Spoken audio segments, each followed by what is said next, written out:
والسلام علیک یا رسول اللہ الصلاة والسلام علیک یا رسول اللہ الصلاۃ والسلام علیک یا حبیب اللہ الصلاة والسلام علیک یا حبیب اللہ وعلی آلک وصحابک یا رسول اللہ وعلی آلک وأصحابک یا رسول اللہ نویت سنت الاعتکاف نویت سنت الاعتکاف۔ حضرت سیدنا جابر رضی اللہ تعالی عنہ سے مروی ہے کہ سرکار مدینہ صلی اللہ تعالی علیہ وآلہ وسلم نے ارشاد فرمایا، افضل ترین ذکر لا الہ الا اللہ ہے۔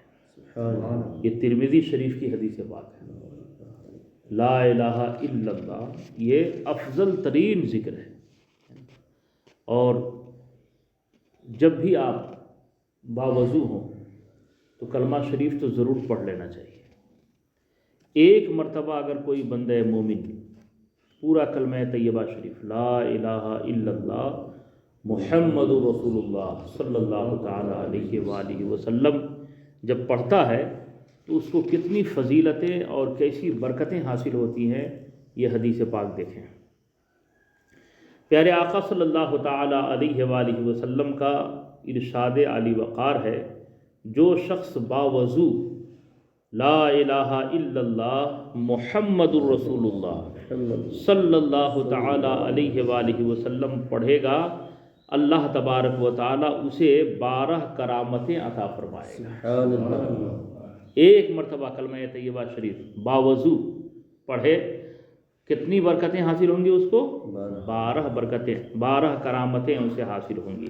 نمبر 1، اسلام کی حالت میں دنیا سے اٹھایا جائے گا، ایمان پر اس کا خاتمہ ہوگا۔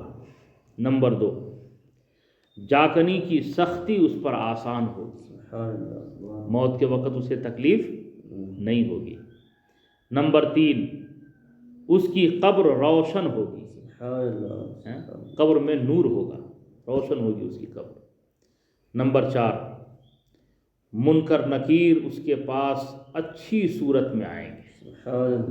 جو فرشتے قبر میں تشریف لاتے ہیں سوالات کے لیے، وہ فرشتے جو ہے اچھی شکل میں ان کے پاس آئیں گے۔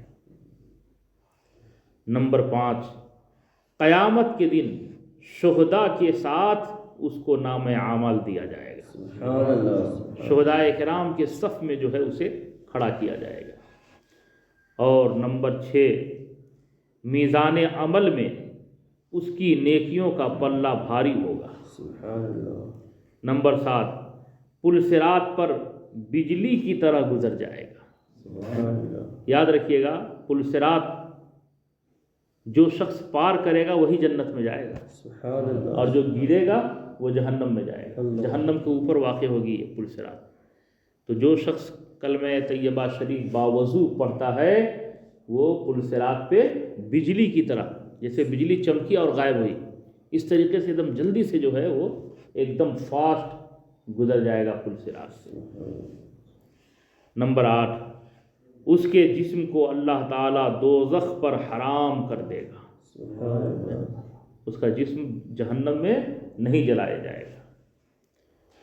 نمبر 9، شراب طہور سے وہ سیراب کیا جائے گا۔ جنت میں ایک پینے کی چیز ملے گی جسے شراب طہور کہیں گے، ہے نا، تو اسے جو ہے جنت میں عطا کیا جائے گا۔ نمبر 10، جنت میں اس کو 70 حوریں ملیں گی، قرآن جنت میں سے 70 حوریں انہیں ملیں گی جو شخص باوضو ہو کر کلمہ طیبہ شریف پڑھے گا۔ نمبر 11، سرکار دو عالم صلی اللہ تعالی علیہ وآلہ وسلم کی شفاعت اس کو نصیب ہوگی۔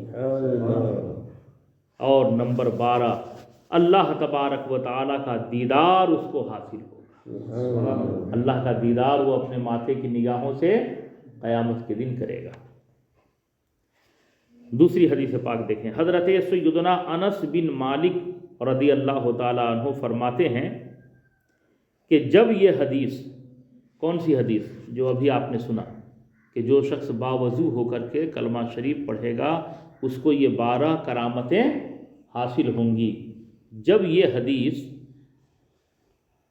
حضرت معاذ بن جبل رضی اللہ تعالیٰ عنہ نے سرکار دو عالم صلی اللہ تعالیٰ علیہ وآلہ وسلم سے سنی تو عرض کیا، یا رسول اللہ علیہ الصلاۃ والسلام، کیا میں لوگوں کو اس کی خبر نہ دوں تاکہ وہ خوش رہیں؟ مطلب کہ میں سب کو بتا دوں کہ جو شخص کلمہ شریف پڑھے گا اس کو یہ 12 کرامتیں حاصل ہوں گی، سب لوگوں کو بتا دوں تاکہ لوگ خوش ہو جائیں؟ تو آقا صلی اللہ تعالیٰ علیہ وآلہ وسلم نے فرمایا، لوگ اس کے کہنے پر ہی اکتفا کر لیں گے۔ مطلب اے معاذ، یہ بات سب کو مت بتاؤ، ورنہ لوگ جو ہے سستی کریں گے کہ کلمہ شریف پڑھ لیے، اتنی بڑی کرامتیں ہم کو حاصل ہو رہی ہے 12، تو لوگ نماز نہیں پڑھیں گے، روزہ رکھنے میں بھی سستی کریں گے، دیگر اعمال میں سستی کریں گے، اس لیے سب لوگوں کو یہ بات مت بتاؤ، لوگ عمل میں سستی کریں گے۔ تو حضرت معاذ بن جبل رضی اللہ تعالیٰ عنہ نے اس حدیث کو سنا تو سرکار سے ضرور، لیکن دوسرے کو نہیں بتایا، خاموش رہے۔ جب آپ کی عمر شریف آخری منزل کو پہنچی، جب بڑھاپا آیا تو انتقال سے پہلے، چونکہ علم چھپانا بھی گناہ ہے نا، علم چھپانا کیا ہے بولو؟ گناہ ہے۔ تو آپ نے علم چھپانے کے گناہ سے بچنے کے لیے آخری عمر میں آپ نے لوگوں کو بتا دیا کہ آقا صلی اللہ تعالیٰ علیہ وسلم سے میں نے یہ حدیث شریف سنا تھا۔ سبحان اللہ، سبحان اللہ۔ پھر حضرت سیدنا معاذ رضی اللہ تعالیٰ عنہ نے دنیا سے رخصت ہوتے وقت علم کے چھپانے کے گناہ سے بچنے کی وجہ سے یہ حدیث پاک بیان فرما دیا کہ جو شخص اس بات کی گواہی دے لا الہ الا اللہ محمد الرسول اللہ صلی اللہ تعالی علیہ وآلہ وسلم، تو اللہ تبارک و تعالی اس گواہی دینے والے کو دوزخ پر حرام کر دیتا ہے نا۔ مطلب کیا ہے کہ جس کا ایمان و عقیدہ درست ہوگا، ایمان اگر اس کا صحیح ہے تو وہ انشاءاللہ ضرور جنت میں جائے گا، انشاءاللہ وہ ضرور جنت میں جائے گا۔ اس موضوع پہ میں نے پہلے کبھی تقریر کیا تھا، درس میں بھی کچھ باتیں میں نے بتائی تھی آپ کو کہ جس کا ایمان و عقیدہ اگر صحیح ہے اور اگر وہ گنہگار ہے، بدعمال ہے، تو اس کے حوالے سے کتابوں میں یہ آیا ہے کہ اس کے گناہوں کے بخشش کے کئی معاملات ہیں۔ ایک، یا تو اللہ تعالیٰ چاہے تو اپنی رحمت سے اسے معاف کر دے سبحان اللہ، اور جنت میں جگہ عطا فرمائے۔ نمبر 2، آقا صلی اللہ تعالیٰ علیہ وآلہ وسلم کی شفاعت اسے نصیب ہو جائے اور وہ جنت میں چلا جائے۔ سبحان اللہ۔ نمبر 3، جہنم میں تو جائے گا وہ گناہوں کی وجہ سے، اپنے گناہوں کی کچھ سزا کاٹ کر کے پھر سرکار کی شفاعت اسے نصیب ہو جائے گی اور وہ جنت میں چلا جائے گا۔ سبحان اللہ۔ اور ایک، یا تو وہ شخص اپنے گناہوں کی مکمل سزا جہنم میں کاٹے گا، اور جب اس کی سزائیں مکمل ہو جائیں گی تو پھر وہ وہاں سے نکالا جائے گا اور جنت میں ڈالا جائے گا۔ بہرحال ایمان والا ضرور جنت میں جائے گا، وہ بات آ رہی ہے، لیکن گناہوں کی سزا اسے ملے گی۔ اس لیے میرے بھائیوں، ایمان کی پختگی کے ساتھ ساتھ اچھا عمل بھی کیجیے، ہے نا، نمازوں کی پابندی کیجیے، حرام و حلال میں تمیز کیجیے، ہے نا، اپنے چہرے پہ داڑھی شریف سجائیے، آقا صلی اللہ تعالیٰ علیہ وآلہ وسلم کی بارگاہ عالی میں خوب درود پاک کا تحفہ بھیجا کیجیے۔ ماں باپ اگر زندہ ہیں تو ان کی خدمت کیجیے، اگر ان کا انتقال ہو گیا ہے تو ان کی خدمت کرنے کا طریقہ یہ ہے کہ ان کے لیے دعائے مغفرت کیجیے، تو بھی اللہ تعالیٰ اجر عطا فرمائے گا۔ اللہ رب محمد صلی اللہ علیہ وسلم، نحن عباد محمد صلی اللہ علیہ وسلم۔ یا اللہ، یا رحمان، یا رحیم، یا کریم، یا ستار، یا غفار، اپنے پیارے محبوب صلی اللہ تعالی علیہ وآلہ وسلم کے صدقے ہم سب کے والدین کریمین اور جمیع مومن مومنات کی بخشش و مغفرت فرما۔ آمین آمین آمین۔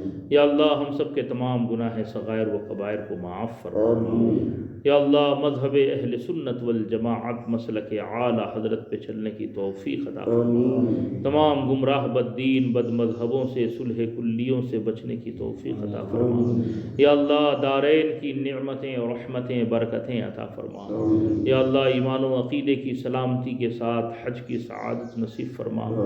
بار بار آقا علیہ السلام کی بارگاہ نور کی حاضری نصیب فرما۔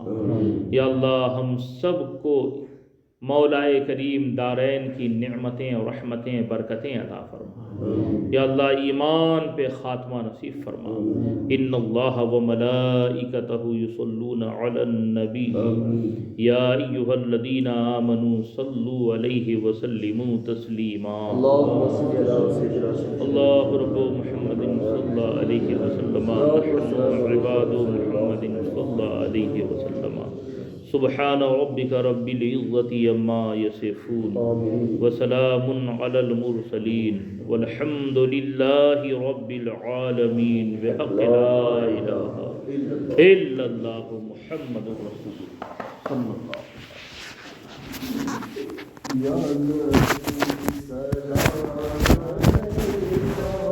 یا رسول سلام علیکہ یا حبیب سلام علیکہ صلوات اللہ علیکہ آپ کا تشریف لانا وقت بھی کتنا سہانا جگمگا اٹھا زمانہ بھولے گاتی تھی ترانہ یا نبی سلام علیکہ یا رسول سلام علیکہ یا حبیب سلام علیکہ صلوات اللہ علیکہ رحمتوں کے تاج والے عرش کی معراج